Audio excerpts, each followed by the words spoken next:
Lando Norris thinks the media is focusing on the McLaren's pace too much rather than the Briton's actual performance.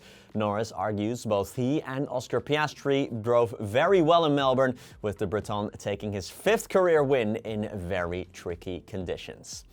Well, good morning everyone, and thanks for tuning in to another GPFans News video. Before we continue, if you could subscribe to the channel, that would help us out a great deal. Thank you very much in advance, and let's get back to it. Norris took victory down under from pole position, but that does not tell the story of what was a very difficult race with changing conditions and several safety cars. McLaren took a 1-2 in Saturday's qualifying, with Max Verstappen over 3/10 back, and Norris was ahead of the Dutchman by 16 seconds before the final safety car. Still, the now 5-time Grand Prix winner thought it was not all about the MCL 39.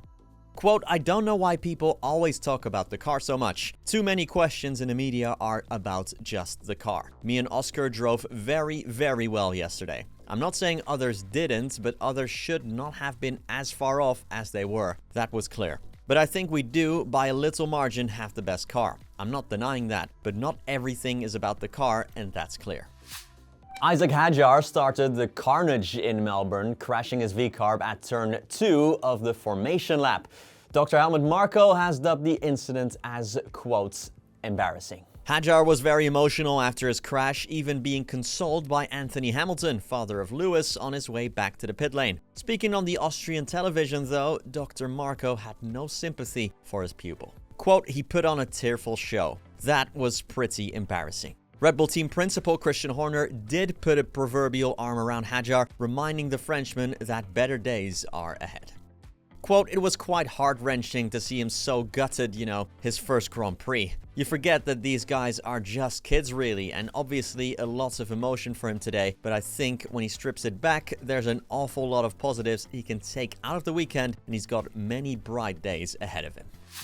Amidst all the carnage in Melbourne, Kimi Antonelli got given a 5-second penalty for an unsafe release during a pit stop, meaning he dropped from 5th after coming over the line in 4th place.